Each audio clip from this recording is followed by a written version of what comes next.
Pois é, meu amigo, a república não é para amadores mesmo. Pensa numa bomba gigante que está caindo no colo agora do Supremo através de uma revelação do Senado Federal. Durante a audiência pública de ontem, um áudio do assessor, ex-assessor do ministro do Supremo Alexandre de Moraes, dizendo que vai contar tudo, revelar tudo, detalhe por detalhe de tudo que acontece no submundo do Supremo Tribunal Federal, foi revelado por um senador da República, o senador Magno Malta. E aí tem esse áudio que está circulando, é um áudio oficial, antes que alguém venha falar, extremista radical fake news. É um áudio que foi divulgado dentro de uma comissão de uma instituição do Congresso, tá? Coisa séria. E eu vou falar disso com vocês aqui, o quanto esse áudio é comprometedor. Lembro quando eu falei que a República não é para brincadeiras, que assim que o Lula tomou conta de volta, né, tomou o poder, teve uma festa dos irmãos Batista, aqueles dos escândalos de corrupção, onde faltou jatinho para político poder ir nessa festa dele. Né? Todos querendo morder uma beiradinha das propinas que poderiam surgir no futuro. E aí um grande figurão da política disse, a República está de volta. Não é, companheiro? Essa é a República, infelizmente, que o Brasil tem que encarar. Mas enfim, não é só isso. Tem o Lula passando vergonha também. Hoje, dia 1º de maio, dia dos trabalhadores, o Lula esconde dentro da casinha para não ter que encarar os trabalhadores e explicar o porquê o INSS estava roubando, deixando roubar os coitados dos aposentados. Meu irmão, só tem coisa pesada.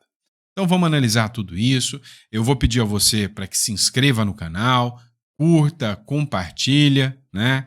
E aí, só uma pergunta rápida. Nesse escândalo do INSS, de quem que você acha que é a culpa? Do Bolsonaro ou do governo Lula? Coloca no comentário que eu quero saber, tá bom? Vem comigo, vem.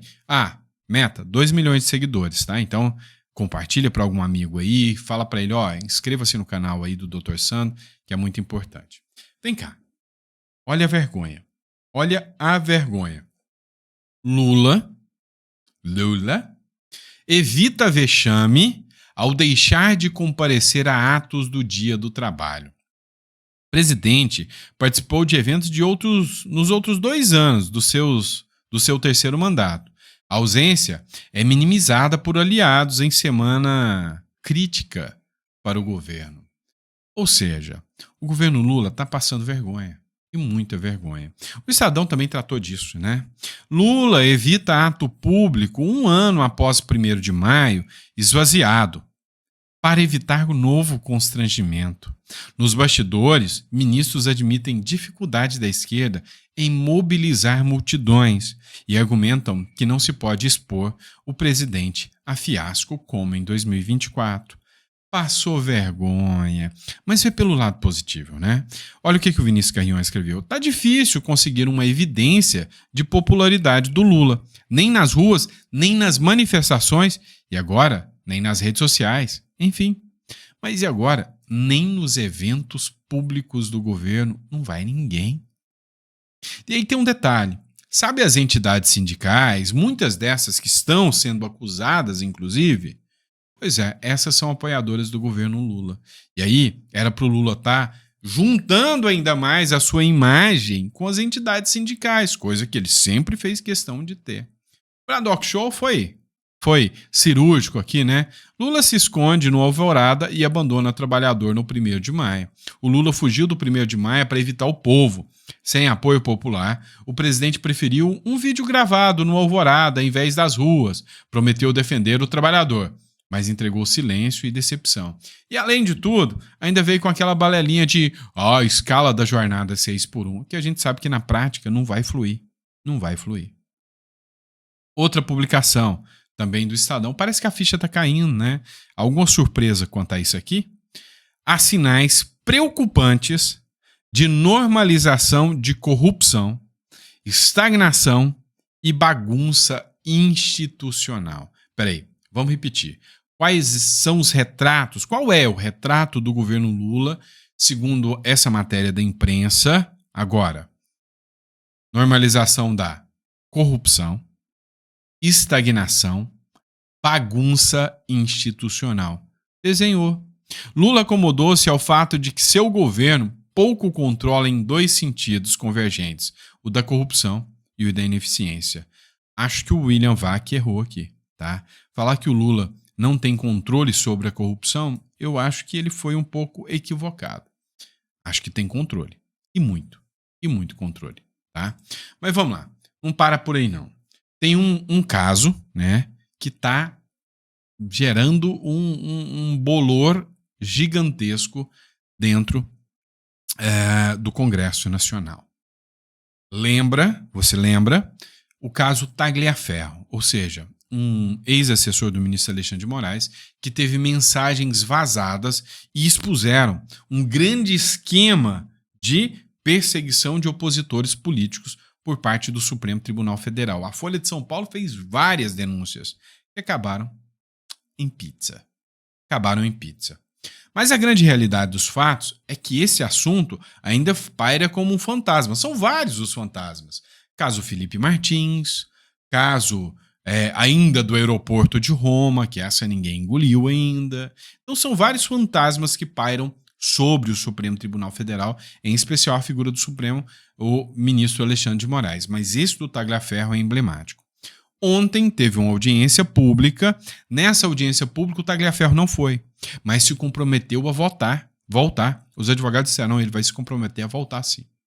E aí tiveram áudios expostos por um senador da República numa instituição oficial, que é o Senado da República, e esses áudios são literalmente comprometedores, né? Abre aspas. O que é parte do áudio? Que o Tagliaferro disse, olha, assim que eu tiver seguro, mostrarei tudo o que está acontecendo. Meu irmão, o negócio está tenso. Dá uma olhada. Transmitindo também ao vivo pela timeline lá nos Estados Unidos, Tagliaferro, diz o Alan dos Santos, o Tagliaferro me enviou um áudio avisando que em breve irá denunciar tudo o que sabe e que por hora está cuidando de coisas pessoais para se manter em segurança. Estamos retransmitindo essa importante audiência do Senado com muitos comentários e mandou um áudio autorizando colocar no ar. Eu vou colocar. Alan dos Santos, boa tarde, tudo bem? Espero que esteja tudo bem com você, tá? Aqui é o Eduardo Tagliaferro. Eu quero agradecer pelo convite, pelos contatos, tá? Dizer para você que nesse momento eu estou em silêncio, eu estou recluso, estou pensando muito na minha segurança, da minha família, e que já estou aqui pensando bem sobre tudo, e que em breve, assim que eu tiver um pouco mais confortável, tudo será esclarecido, todos saberão tudo, entendeu? Que eu não acho justo a forma como tem sido tratado as coisas, né? Existe um vazamento de um áudio, não existe vazamento de material algum, que até então ninguém divulgou nenhum material, é porque não tem de material. Eu estou sendo aí perseguido, né? Pelo Judiciário, pela Polícia Federal, focando justamente no vazamento de um áudio, né? Vazamento de uma conversa. E não se atentam ao conteúdo vazado, que não foi por mim, né? Ao conteúdo vazado, ou seja, é muito mais importante um suposto vazamento do que o teor das conversas, né? Mas em momento oportuno, se Deus me permitir, e assim que eu estiver confortável e seguro, eu estarei me posicionando, falando e mostrando tudo o que está acontecendo, né? Muita retaliação, muita perseguição. Eu sei que, inclusive, esse meu áudio aqui vai repercutir em uma possível manifestação por parte do ministro Alexandre de Moraes. Acredito eu de forma injusta, mas é assim que se segue, tá bom? Um forte abraço para você, Deus abençoe a todos e um forte abraço ao Brasil. Esse é um áudio do Tagliaferro para o Alan dos Santos, lá nos Estados Unidos. Eles estão lá agora também, queremos cumprimentá-lo por estarem retransmitindo, né, lá para os Estados Unidos essa entrevista e fazendo comentários, né, o que é muito importante. E esse áudio também é muito importante, senhor presidente, porque é o Tagliaferro dizendo exatamente, transmitindo também ao vivo. É o Tagliaferro, né, dizendo aí que tem uma perseguição da própria Polícia Federal e do Judiciário contra ele. Lembrando a vocês, tá? Eu sempre sou muito cauteloso com as informações que eu trago para vocês. Eu sempre sou muito cauteloso em evitar trazer fake news, que existem fake news da esquerda, existem fake news na direita também, mas isso aqui é um áudio do próprio Tagliaferro, liberado por um senador da República dentro do Senado Federal, em uma comissão que está prevista dentro da Constituição para acontecer e é uma atribuição do Congresso. Então, fica claro, nítido e evidente aqui para vocês que é algo, né, muito grave e que deveria ser debruçado por parte da imprensa e, ao que tudo parece, não tem esta preocupação da imprensa em mostrar tudo isso que está acontecendo. Não repercutiu este áudio do Magno Malta em nenhum canal. A gente pegou ele, né, lá da própria audiência pública, tá bom? Vamos lá, pessoal. Matéria do Globo. Parece que uma nova figura está surgindo dentro do STF para se opor, né, enfim, aos ditames, né, aos atropelos que vêm dentro do STF, né? E olha só, matéria do Globo. Fux vira bandeira pela anistia em ato de Brasília convocado por Bolsonaro.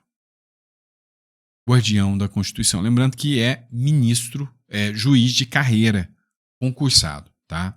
Um legado é a impressão eterna de que deixamos no mundo. Toda a minha admiração ao melhor ministro da história do STF. Sou sua fã, ministro Luiz Fux. Obrigado por honrar seus votos da magistratura.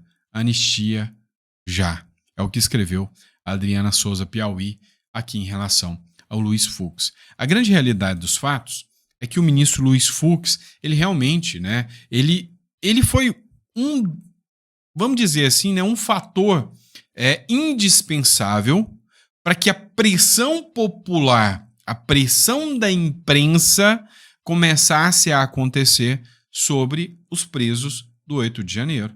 Os votos de divergência dele, os questionamentos deram aso para que outros ministros questionem também, que a imprensa comece a questionar. Ou seja, nós temos 11 ministros. Desses 11, há um poder muito grande, excessivo, na mão de alguns. Mas será que alguns vão confrontar esse tipo de situação? E aí parece que a esperança é que o ministro Luiz Fux assim o faça. Tanto é que a Michelle Bolsonaro, no evento que aconteceu em São Paulo, na Avenida Paulista, citou o Fux e parabenizou o Fux. Na manifestação que vai acontecer na quarta-feira que vem em Brasília, já foi citado também o ministro Luiz Fux, inclusive no vídeo de convocação. Parece que o Luiz Fux está virando aí, né, sim, um símbolo aí, né, da defesa contra as ilegalidades do Supremo Tribunal Federal. E aí parece que a OAB vem ressuscitar. Depois de tanto tempo, depois de tanto sono em berço esplêndido, a OAB vem e, sim, confronta o Supremo Tribunal Federal. Olha só, a OAB confronta a STF e emite orientação a advogados. A Ordem dos Advogados do Brasil, através do Beto Simonetti, que é o presidente da Ordem hoje, ele emitiu uma nota. Ele disse, né, que a categoria não pode aceitar os abusos do Supremo Tribunal Federal e não devem aceitar a exigência da lacração de celulares como condição para participar de atos judiciais. Para a participação desses atos, certo? A OAB entrou em atrito com o STF depois do ministro Cristiano Zanin, presidente da primeira turma do tribunal, reter os celulares de todos os advogados que entraram no colegiado durante a votação do núcleo que estaria envolvido numa suposta trama na tentativa de golpe de Estado. O que aconteceu? Violou os princípios básicos da prerrogativa de uma defesa unânime. Tirou o celular da PGR? Não. Já é um julgamento nulo. Sim, porque o PGR pode acessar provas, ter acesso a fatos, fazer pesquisas online ali, enquanto está acontecendo o julgamento. A defesa não pode. Já tirou a paridade de armas, já tirou o direito de defesa dos advogados. Você concorda comigo? Né? Sem contar o vexame, o constrangimento. Sem contar essa imprensa subalterna, capacha, não reclamar do atentado aqui nesse caso à liberdade de imprensa. Ninguém falou nada de atentado à liberdade de imprensa, nada. Deixe estar, né? Mas que bom que pelo menos antes tarde do que nunca. E aí a grande questão é, agora nós, advogados, pela palavra do senhor Beto Simonetti, nós todos, somos super-heróis. Se eu algum dia chegar para fazer uma defesa diante do ministro Alexandre de Moraes e ele falar, pega o celular desse advogado, eu vou levantar o celular e falar, aqui não! O Beto Simonetti falou que é para mim não te entregar. Eu vou sair de lá preso, mas tá tudo bem, né? Pelo menos eu cumpri minha prerrogativa. Cara, é tudo para inglês ver. É tudo para inglês ver. Não adianta notinha de repúdio, falar para os advogados, não entreguem. Vão entregar. Tinha que ter, se algum dos advogados falasse, não, eu não vou entregar. E aí ele fosse impedido de entrar. Se todos os advogados que lá estivessem para fazer a defesa falassem, eu não vou entregar. E todos os advogados de defesa fossem impedidos de entrar. Como é que ficaria esse julgamento? Um julgamento sem advogado de defesa? Está na hora de fazer algumas coisas, né? Sinceramente, para o Supremo recuar um pouco, né? Os abusos e arbítrios estão escancarados. Eu, como advogado, repudio mais essa medida do STF. O Zanin veio e deu uma nota falando que foi uma medida excepcional. Se tornou o Supremo Tribunal excepcional. Teve uma matéria do antagonista dizendo, olha, agora nós temos o Supremo Tribunal excepcional. Ele cria exceção para tudo, desde que interesse ao umbigo deles.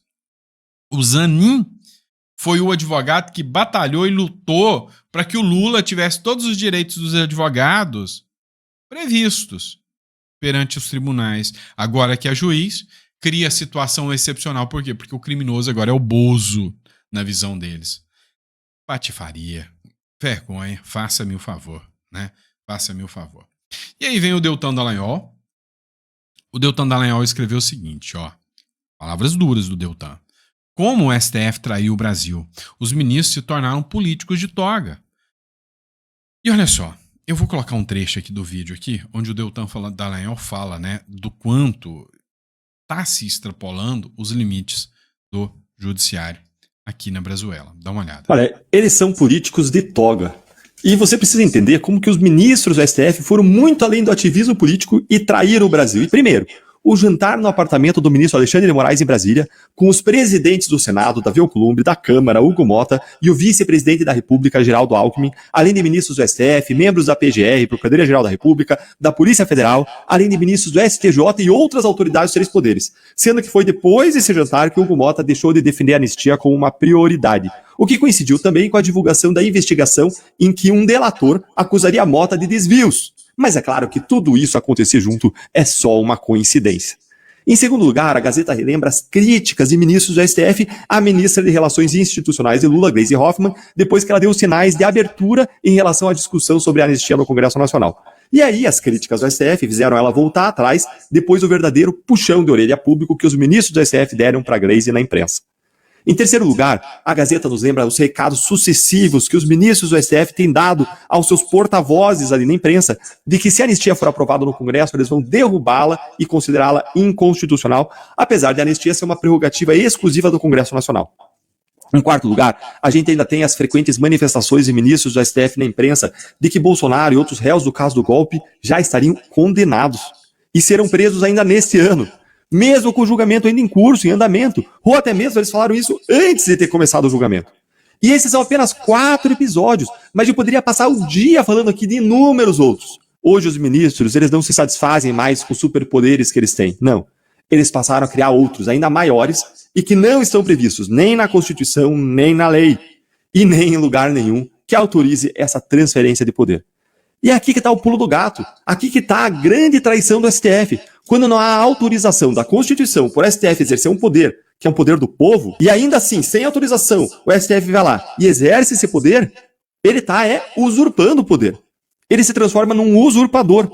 O STF aí trai a Constituição, trai o povo, subvertendo completamente a ordem constitucional e democrática, que eles juram de pé junto proteger. Qual é a traição do Supremo que você acha que foi a pior ao longo desses últimos meses e anos? Conta pra gente aí nos comentários. Olha, Vamos lá, pessoal. Eu lembro, né? Acho que foi o Coronel Crisóstomo, ou foi o Farrur, tá? Coronel Farrur. Ele subiu na tribuna e ele falou: nós hoje temos um Supremo mimimi. Mimimi porque são ministros, militantes e midiáticos. Mimimi. E a verdade é essa, né? Agora, se for usar todos os credenciais, falta credenciais para o tamanho do nome que vai ficar. Porque realmente eles invadem a atribuição de outros poderes, eles cerceiam a defesa de advogados, eles humilham advogados. Até hoje, não desceu a cena de uma colega advogada chorando lá na defesa dos presos do 8 de janeiro, saiu de lá chorando, falando do quanto a classe hoje é humilhada pela maioria desses juízes, e isso é verdade, isso é fato. Enfim, né, para o Brasil, hoje, tudo é muito complicado, né? Muito complicado mesmo. Vamos lá, pessoal. Essa aqui é uma pauta bem interessante. O governo Lula está ruindo como se não houvesse amanhã. Nem o povo quer ir nos eventos que esse cara faz. Ninguém. Mas olha só o que está acontecendo. Matéria da Veja, tá? O presidente do Partido Progressistas, que é o Ciro Nogueira, afirmou numa entrevista no programa Ponto de Vista da Veja, transmitido nessa quarta, que a federação entre o partido com a União Brasil, anunciado na terça, vai formar o maior bloco partidário do país. Ou seja, teremos 156 deputados. É o maior bloco, sem contar o grande número de senadores. E aí tem um presentinho de grego para o Lula. Presta atenção. Eu não tenho dúvida que isso vai acontecer, mas nós já temos algumas etapas. Não é uma discussão que aconteceu na federação. Eu espero que ocorra logo assim que nós concluirmos o processo de consolidá-la, porque nós temos que fazer agora o estatuto, depois aprová-la nas convenções, e eu vou defender que logo depois disso nós reunamos a federação para tomar uma decisão, porque, como você falou, você viu todo o viés que nós colocamos no nosso discurso político, no nosso manifesto, é completamente diferente do que pensa o presidente Lula, do que pensa esse governo atrasado. Então nós temos que nos desvencilhar, nós temos uma eleição, uma coisa que é certíssima, isso eu posso garantir que nós não estaremos com Lula na eleição de 2026, então nós temos que começar a trilhar um outro caminho completamente dissociado desse governo. Vocês ouviram, né? Vocês escutaram? Bem, nós seremos o maior bloco de todos e nós não estaremos com Lula em 2026. Dito isso, né? Agora, não para por aí, não. O maior bloco hoje é União Brasil, com progressistas, que vai se tornar um bloco de 156 deputados. E o segundo maior bloco, né? Qual o segundo maior partido que tem mais prefeituras, tem mais gente sobre a sua batuta? Qual o partido que se tornou tão forte, principalmente em 2024, que pouca gente dava atenção?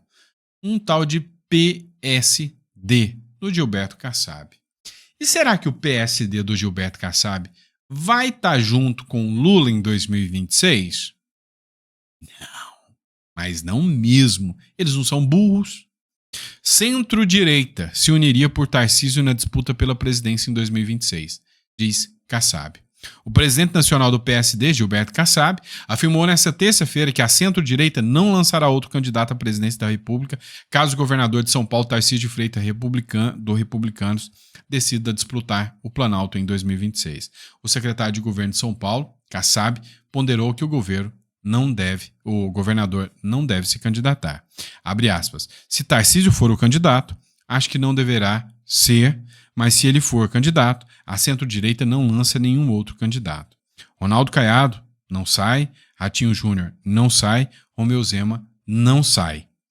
Tereza Cristina não sai, disse o dirigente durante um evento da Associação dos Auditores Fiscais da Receita Estadual de São Paulo, a AFRESP. Resumindo, se Tarcísio for o candidato, isso aqui falas do Kassab, se Tarcísio for o candidato, sem sombra de dúvidas, nenhum dos outros da direita entrarão e a ideia é levar no primeiro turno, tá? Deu para sentir o desespero da esquerda total? Já, por outro lado, por outro lado, se o Tarcísio não sair, o próprio Michel Temer, e é óbvio com o apoio do Tarcísio, que será o grande nome da história, vai apoiar, seja o Caiado, seja o Zema, seja o Ratinho, seja quem for, a Tereza, não importa. Tereza é um bom nome. Mas a grande questão é, vai surgir, né, um nome da direita, e o que me mostra aqui é que o centro-direita está se unindo para afastar a esquerda por completo. Agora, por que disso? Né? Por que está acontecendo esse afastamento da esquerda, do centro-esquerda? STF. Como assim STF?